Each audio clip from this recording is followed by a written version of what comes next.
టాలీవుడ్ లో సంచలనం రేపుతున్న ప్రముఖ కొరియోగ్రాఫర్ జానీ మాస్టర్ కేసులో కీలక పరిణామం చోటు చేసుకుంది.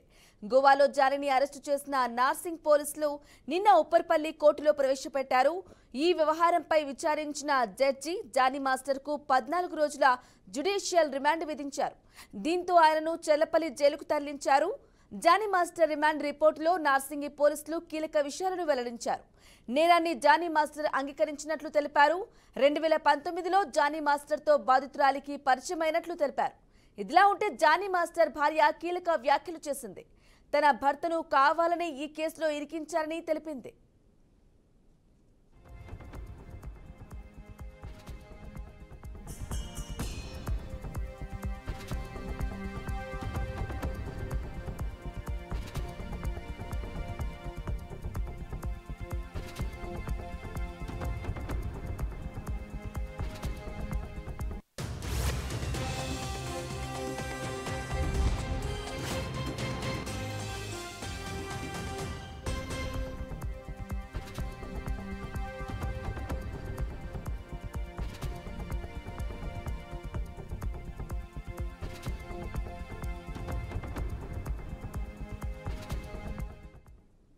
ఇక ఇదే అంశంపై మరింత సమాచారం అందించడానికి మా మేనేజింగ్ ఎడిటర్ చిదంబరెడ్డి అందిస్తారు. చిదంబరెడ్డి, చెప్పండి.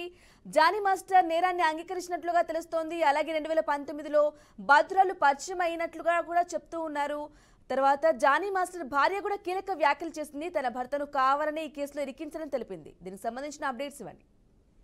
అయితే రిమాండ్ రిపోర్టు నిన్న ప్రిపేర్ చేసిన నేపథ్యంలో కోర్టుకి జానీ మాస్టర్ అక్కడ సబ్మిట్ చేసే సందర్భంలో చాలా కీలకమైన అంశాలు ఓవైపు రిమాండ్ రిపోర్ట్ లో కనిపిస్తుంటే, మరోవైపు జానీ మాస్టర్ ఇప్పటి వరకు బయటకు వచ్చేప్పుడు మాట్లాడలేదు. జానీ మాస్టర్ బయటకు వచ్చి మాట్లాడిన తర్వాత మనకు వర్షం తెలుస్తుంది అన్నదైతే ముందు నుంచి అనుకున్నాం. ఇప్పుడు అదే విషయం మరొకసారి తెలియదు. ఎందుకంటే జానీ మాస్టర్ సంబంధించి జానీ మాస్టర్ కానివ్వండి, తన భార్య ఆయేషా ఇద్దరు కూడా 2 రకాల వర్షం వినిపించే ప్రయత్నం చేశారు. మొదటిది జానీ మాస్టర్ నేరాన్ని అంగీకరించినట్టుగా కాకుండా దాంట్లో నుంచి కొద్దిగా కొన్ని అనుమానాలు క్రియేట్ చేసేలాగైతే తను చెప్తూ వస్తారు. ఎందుకంటే ఇద్దరు మాట్లాడిన మాటల్లో ఇది కేవలం జానీ మాస్టర్ పైన కావాలనే బురద జల్లే ప్రయత్నం కానివ్వండి, తన గెలుపులను ఒప్పుకోలేని వాళ్ళు, తన గ్రోత్ ని యాక్సెప్ట్ చేయలేని వాళ్ళు చేసిన ఒక కుట్రలాగా చెప్పే ప్రయత్నం అయితే ఇద్దరు చేస్తూ వస్తున్నారు. అందులో ముఖ్యంగా చూస్తే మాత్రం తన భార్య ఆయేషా మాత్రం దీన్ని మొన్నటిదాకా మనం చూసాము. తను ఇచ్చిన కంప్లైంట్ లో దీన్ని లవ్ జిహాద్ కేసుగా చెప్పే ప్రయత్నం చేస్తే దానికి కౌంటర్ ఇచ్చే విధంగా ఆయేషా మాట్లాడింది. అది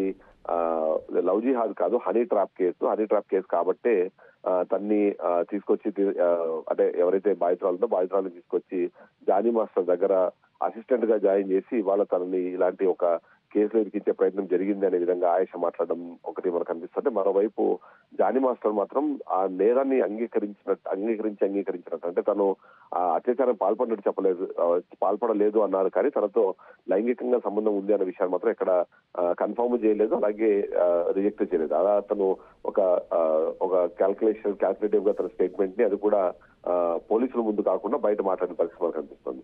ఓవరాల్ గా చూస్తే మాత్రం జానీ మాస్టర్ కేసులో మాత్రం టాలీవుడ్ లో మాత్రం ఒక సంచలనం అయితే రేగిందని చెప్పవచ్చు. ఎందుకంటే ఎంతో కాలం నుంచి మీటూ అనే ఒక ఉద్యమం కూడా గతంలో మనం చూసాము. మొన్న కేరళలో అయితే హీరోయిన్లు అందరూ కలిపి హీరోయిన్ల మీద ఎలాంటి అత్యాచారాలు జరిగిన విషయంపై ఒక సబ్ కమిటీని ఏర్పాటు చేసి మరీ నివేదిక ఇచ్చారు. ఇదే సందర్భంలో బాధితురాలకు సంబంధించిన విషయం పైన కూడా పోలీసులతో మాట్లాడిన పరిస్థితి కానివ్వండి, ఆ తర్వాత కమిటీకి సంబంధించి తను ఇచ్చిన ఇన్ఫర్మేషన్ అవన్నీ చూస్తే మాత్రం తను 2018 నుంచి దాదాపుగా 5 సంవత్సరాల నుంచి చెప్తున్నట్టుగా తను మైనర్ బాలికగా ఉన్నప్పటి నుంచే తనపైన లైంగికంగా వేధింపులు జరిగినట్టుగా తను చెప్తున్న పరిస్థితి మనం చూస్తుంటే, మరి అదే సందర్భంలో తనపైన కూడా కొన్ని ఆరోపణలు వినిపించే ప్రయత్నం జానీ కుటుంబం చేసింది. ఆమెకు చాలా మందితో సంబంధాలు ఉన్నాయి. కేవలం జానీ మాస్టర్ ని ఇప్పుడు బద్నాం చేయడానికి టాలీవుడ్ లోని కొద్దిమంది ప్రయత్నిస్తున్నారు. అందులో ముఖ్యంగా చూస్తే ఓవైపు జనసేన పార్టీలో క్రియాశీలక సభ్యుడిగా ఉండడంతో కొద్దిమంది తన గ్రోత్ జీర్ణించుకోలేకపోతున్న విధంగా ఒకటి. మరొకటి డాన్సర్స్ అసోసియేషన్ అయితే దానికి డాన్స్ మాస్టర్ అసోసియేషన్ కి తన ప్రెసిడెంట్ గా కావడం కూడా చాలా మందికి నచ్చలేదు అనే విధంగా కూడా చెప్తున్నారు. ఎందుకంటే గతంలో ఇదే తరహా ఆరోపణలు చేసినప్పుడు జానీ మాస్టర్ చాలా ఘాటుగా స్పందించారు. ఎవరినైనా నేను టచ్ చేసినట్టుగా మీరు నిరూపించినా నేను కొరియోగ్రఫీ ప్రొఫెషన్ నే వదిలిపెట్టి వెళ్ళిపోతానని చెప్పారు. బట్ ఇవాళ మాత్రం అది ఆల్మోస్ట్ తను ఇచ్చిన కంప్లైంట్ కానివ్వండి, పోలీసులు చేసిన విచారణ తర్వాత అయితే జానీ మాస్టర్ ఇందులో పూర్తి స్థాయి ఇన్వాల్వ్ అయినట్టుగాను తను తప్పు చేసినట్టుగా కూడా రిమాండ్ రిపోర్టులు చెప్పారు. ఎందుకంటే తనకి అప్పటి నుంచే అంటే 2018 నుంచే తనతో ఉన్నాయి. తను అలాంటి ఒక చెడు అభిప్రాయంతోనే చెడు ఉద్దేశంతోనే తన దగ్గర అసిస్టెంట్ గా తీసుకున్నట్టుగా కూడా పోలీసులు తమ రిమాండ్ రిపోర్ట్లు అయితే మెన్షన్ చేశారు బ్రాహ్మణ్. అలాగే చెప్పండి, ప్రస్తుతానికైతే 14 రోజుల రిమాండ్ విధించారు. తర్వాత ఎటువంటి స్టెప్ ఉండబోతుందంటారు? అయితే ఇప్పటికి పోలీసుల పరంగా చూస్తే మాత్రం 14 రోజుల రిమాండ్ ని విధించిన తర్వాత కస్టడీ కోరే అవకాశం అవుతుంది. అదే సందర్భంలో జానీ మాస్టర్ కూడా తన బెయిల్ పిటిషన్ ను అప్లై చేసుకోవడానికి దానికి అవకాశం వస్తుంది. కాబట్టి ఏదైతే ఈ కేసు ఉందో అయితే 2 రకాల అవకాశాలు, ఒకటి బెయిల్ పిటిషన్ తను దాఖలు చేసుకోవచ్చు, లేదా క్వాష్ పిటిషన్ కూడా వెళ్ళొచ్చు. అయితే ఇప్పటికే పోలీసులు దర్యాప్తు దాదాపుగా పూర్తి చేసిన నేపథ్యం ఉన్న పరిస్థితుల్లో తన వాంగ్మూలాలని రికార్డ్ చేయాల్సిన అవసరం ఉండదు. తన స్టేట్మెంట్స్ ని రికార్డ్ చేసిన తర్వాత దానికోసం కస్టడీని అడిగే అవకాశం అయితే కనిపిస్తుంది. బట్ వీళ్ళకైతే బెయిల్ తీసుకునే అవకాశం ఉంది.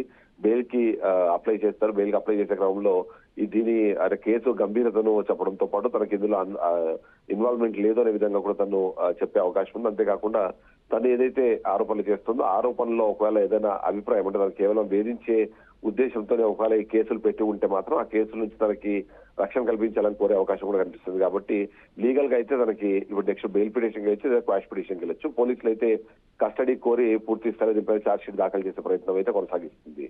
బ్రాహ్మణి. Right Chidambareddy, thank you for the updates.